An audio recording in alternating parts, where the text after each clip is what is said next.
آپ مجھے کو سامنے رکھیے، میں ایک انسان ہوں، مکلف ہوں اللہ کے ہاں، جواب دہ ہوں، رسپانسبل ہوں، اکاؤنٹیبل ہوں۔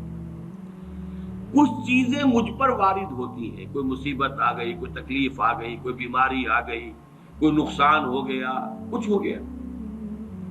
اب نوٹ کرنا چاہیے کہ اس کے کچھ اسباب ہوں گے، مادی اسباب ہیں یا کچھ اور لوگ ہیں، کسی نے میرے گھر کو فرض کیجئے کہ کوئی نقصان پہنچانا چاہا ہے، اس نے کام کیا ہے، کسی نے مجھے اٹھا کے پتھر دے مارا ہے، تو یہ سارے فیکٹرز ہیں، لیکن یہ شے بالفعل مجھ پر نہیں وارد ہو سکتی اگر اللہ کا اذن نہ ہو۔ لاکھ سارے اسباب و وسائل ہوں اور لاکھ ساری دنیا ہو، ایک حدیث میں الفاظ آتے ہیں کہ اگر جان لے حضرت عبداللہ ابن عباس، اعلم ان الامت لو اجتمعت، کہ اگر پوری قوم جمع ہو جائے کہ تمہیں کوئی فائدہ پہنچا دے، نہیں پہنچا سکتی مگر اس بات کا جو اللہ نے تمہارے لیے طے کر دیا، اور اگر پوری قوم مجتمع ہو جائے تمہیں کوئی نقصان پہنچا دے، نہیں پہنچا سکتی۔ تو یہ اسباب و وسائل جو مجھ پر آ رہے ہیں، ان میں جو ہے فیصلہ کنشے اذن رب ہے۔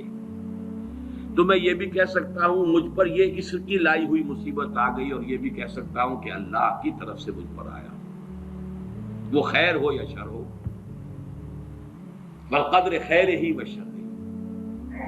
بھلائی کسی نے کرنی چاہیے، اس کا مجھے احسان ماننا چاہیے، اس کا مجھے شکریہ ادا کرنا چاہیے، کوئی بدلہ دے سکتا ہوں تو دینا چاہیے، یہ دنیا کا معاملہ ہوگا۔ اسی طرح کسی نے مجھے نقصان پہنچایا، میں قصاص لے سکتا ہوں، قانونی طور پر مجھے اس کا حق حاصل ہے، لیکن یہ جان لیجئے کہ یہ اچھائی یا بھلائی مجھ تک نہیں آ سکتی تھی بغیر اذن رب۔ تو اذن رب شامل ہو گیا نا، تو میں اس کو شامل کر رہا ہوں، والقدر خیر ہی و شر ہی من اللہ تعالی۔ دوسری طرف میں کچھ کام کرنا چاہتا ہوں، اچھا یا برا جو بھی ہے، یا کوئی میرا منصوبہ ہے بہت بڑا، اب اس میں ایک تو میرا ارادہ ہے جو میرے اندر سے نکلا، ہزارہا عناصر ہوں گے کہ جو اس کے اندر انوالوڈ ہوں گے،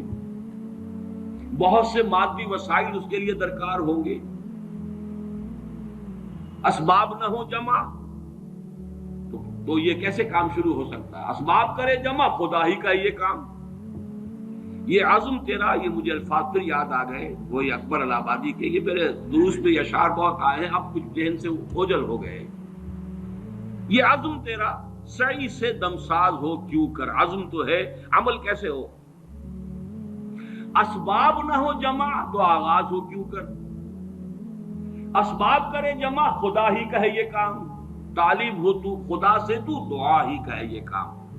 یہاں پر بھی ایک فیکٹر ابھی اکبر الہ آبادی کی نگاہ سے بھی اوجل ہے۔ دیکھیے میرا ایک عزم ہے، میرا ایک ارادہ ہے، اس کے لیے کوئی مادی وسائل، کچھ لوگوں کا تعاون درکار ہے، وہ بھی اللہ کے کنٹرول میں ہے، اللہ چاہے گا تو آئے گا۔ پھر بالآخر کسی شے کا پورا ہو جانا،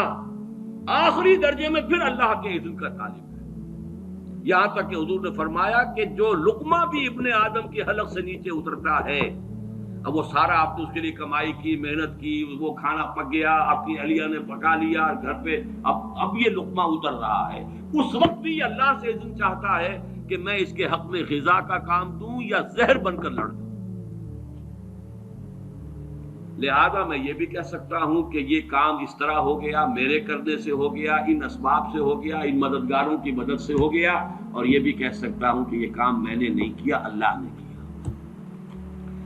صرف جو ہمیں تلقین کی گئی ہے وہ یہ ہے، خیر وجود میں آ جائے تو اسے اللہ کی طرف منسوب کرو۔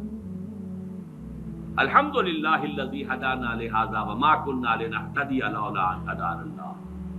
قل حمد، قل شکر، قل تعریف اس اللہ کی جس نے ہمیں ہدایت عطا فرمائی، ہم ہرگز ہدایت نہ پا سکتے اگر اللہ ہمیں ہدایت نہ دے۔ غلطی ہو جائے تو اسے اپنی جانب منسوب کرو، ربنا ظلمنا انفسنا وان لم تغفر لنا وترحمنا لنکونن من الخاسرین۔ شیطنت اس کے برعکس ہے،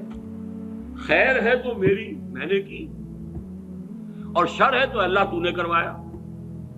فبما اغویتنی، اے اللہ تو نے جو مجھے اغوا کیا ہے، تو اب میں ثابت کر کے رہوں گا کہ یہ آدم اس اکرام و تکریم کا مستحق نہیں تھا جو تو نے اس کو عطا کر دی۔ یہ ہے شیطنت، شیطانیت، اور وہ ہے آدمیت۔ غلطی ہو، خرابی ہو، اپنی طرف منسوب کرو، اور اگر کوئی خیر ہے اللہ